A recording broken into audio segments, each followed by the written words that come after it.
faible. Maintenant, rapidement, le remède. Comment faire pour nous prémunir de cet ennemi? Comment se sauver des ruses du diable? Awalan, numéro 1, al-istighfar, la demande de pardon. Le fait de multiplier la demande de pardon. L'imam Ahmed a rapporté dans son musnad ce hadith-là, Wallahi al-azim, il est exceptionnel.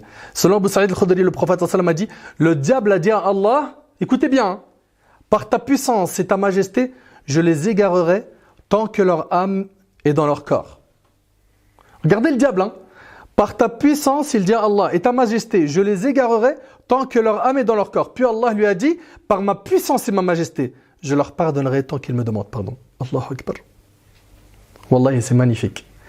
Donc la demande de pardon. 2, al-isti'adha, le fait de demander la protection auprès d'Allah contre le diable et de son mal. Le fait de dire, a'udhu billahi minash shaytan ar-rajim. D'accord? Wa imma yanzaghannaka minash shaytani nazgh fasta'idh billah. Et si jamais le diable t'incite à faire le mal, cherche refuge auprès d'Allah contre le diable, car Allah entend et c'est tout.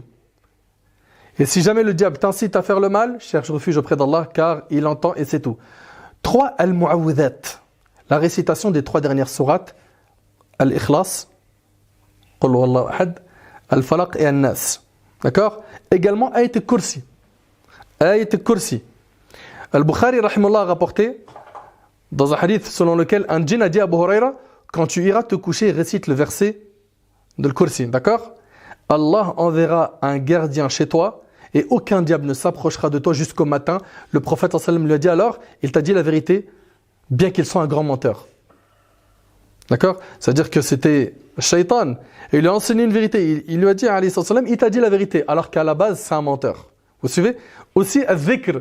Toi qui veux que le diable s'écarte de ton chemin, l'évocation d'Allah. Il n'y a pas mieux que ça. Al-Harith al-Ash'ari, il rapporte que le prophète sallallahu alayhi wa sallam a dit « Je vous donne l'ordre d'évoquer Allah, car l'image de celui qui évoque Allah ressemble à la situation d'un homme poursuivi activement d'un ennemi et qui réussit à se sauver en se réfugiant dans un rempart, une forteresse bien protégée. De même, le serviteur ne se met à l'abri de Satan qu'avec l'évocation d'Allah. » Et c'est rapporté par Tirmidhi. Également la récitation des 2 derniers versets de Sourate Al-Baqarah. Le prophète sallallahu alayhi wa sallam, il a dit, celui qui récite les 2 derniers versets de Sourate Al-Baqarah la nuit se protège de tout mal, rapporté par le Bukhari. 7, les ablutions, toujours avoir ces ablutions, car comme vous le savez, les ablutions sont l'arme du croyant. 8, la multiplication des prières surgatoires. 9, le fait de multiplier la prière sur le prophète sallallahu alayhi wa sallam. Al-ikthar min as-salat ala nabi sallallahu alayhi wa sallam. Imagine avec moi que ton supérieur au travail te suit sans relâche. Imagine qu'il attend de ta part la moindre erreur pour la comptabiliser et te la faire marquer. C'est pénible à supporter, n'est-ce pas? C'est dur. Ô toi qui crains ton responsable au travail, éprouves-tu ce même sentiment pour Allah subhanahu wa ta'ala qui t'a créé? Ton responsable, c'est qu'une créature d'Allah. Allah ta'ala l'a créé lui, ainsi que les cieux et la terre. Et ce qu'ils contiennent. Comment craindre les gens et ne pas craindre Allah? Comment?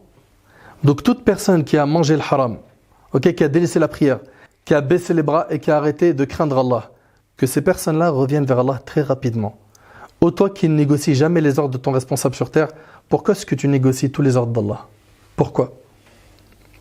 Pour finir, toi qui es noyé dans l'insouciance, jusqu'à quand tu vas continuer à désobéir à ton Seigneur?